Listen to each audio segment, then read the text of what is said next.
Hello, you magnificent bastards! Welcome back! Now today, we're doing something a wee bit different. No Warhammer 40k, no versus battles. Nah, today, we're talking about Trench Crusade, a game that has only been out for about 9 months, but is already looking fucking amazing. It's got top tier miniatures, brutal combat, and most importantly, it's a hell of a lot easier to play than Warhammer 40k. But today, we're not talking about mechanics. We're diving straight into its insane lore. Now, before we start, as per usual, I'm going to shamelessly plug my channel. We're pushing for 500 subscribers, and when we hit it, there'll be something special for all of you. So, hit that like button, subscribe, and ring that fucking bell. If you're into Trench Crusade and want more videos on it, let me know in the comments below. Right, so Trench Crusade is basically our world, but worse. It's an alternate history scenario where magic, demons, and divine intervention all decide to show up and turn the Middle Ages into a literal hellscape. Imagine if every religion's doomsday prophecy turned out to be fucking true at the same time. That's the world of Trench Crusade. It all kicks off in 1099, during the Crusades. Some Christian knights capture Jerusalem, as they do in real life, but instead of setting up shop, the Knights Templar stumble upon a hidden cache of demonic artifacts buried under the city. And because they're a bunch of greedy bastards, they go, fuck the church, let's see what these bad boys can do. Spoiler alert. They open a massive fucking hell gateway right in the middle of Jerusalem, blowing the city to absolute shit and unleashing hell itself upon Earth. Now, let me tell you, hell does not fuck about. This isn't some slow corruption, some sneaky infiltration bullshit. No, hell invades with everything.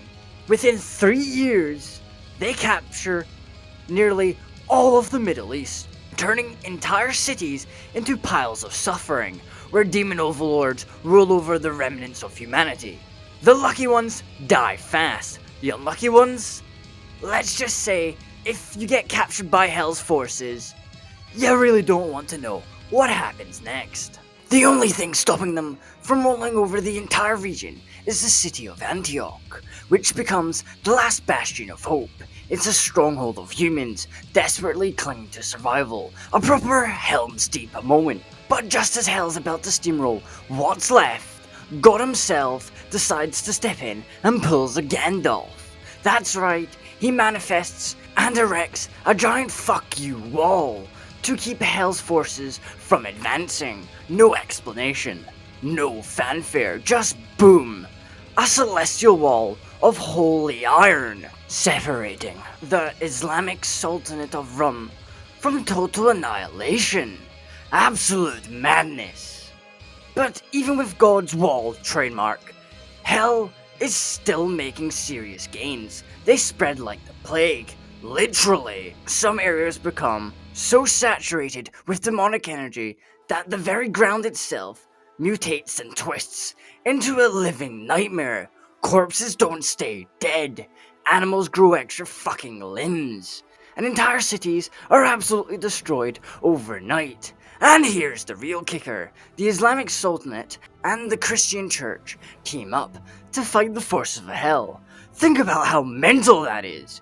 Two groups that in our timeline spent centuries at war just kinda went, you know what, we got bigger problems. It's one of the most badass alliances in history, and it actually holds for centuries because, well, when the alternative is literally being devoured by demons, you tend to put your differences aside. Fast forward a couple hundred years, and things haven't exactly improved. The church gets into a little internal dispute, because of course they do, which leads to most of their military fucking off. Seeing an opportunity, Hell decides to capitalize on the situation by doing what Hell does best, ruining everyone's day. Enter Beelzebub, one of Hell's major warlords. and an absolute bastard. Instead of launching another full-scale invasion, he takes a more subtle approach. He releases a plague, an unholy demonic sickness that spreads through Eastern Europe like wildfire. People rot alive in the streets, entire cities become mass graves, and worst of all, some of the infected don't even die properly. The worst case become demons themselves, twisted beyond recognition. But just as all hope seems lost, humanity does what it does best. It chucks a French woman at the problem. Enter Joan of Arc. Except, instead of burning her at the stake, actual God decides, nah, I like this one, and lets her keep fighting. And holy fuck, does she fight! She doesn't just win a few battles, she steamrolls Hell's forces, leading an army that drives them all the way back to the Middle East. Maybe we shouldn't have burned her.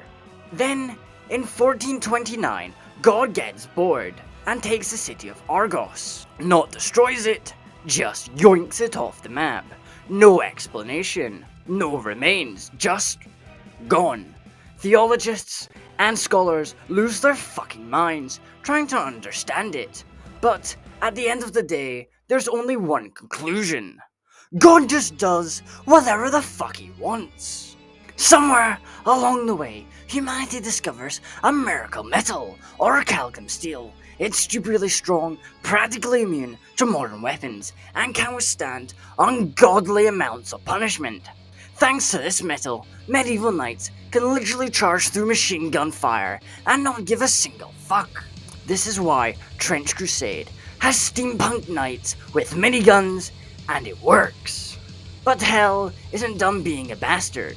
At some point, they drop what is essentially a demonic bomb on Antioch.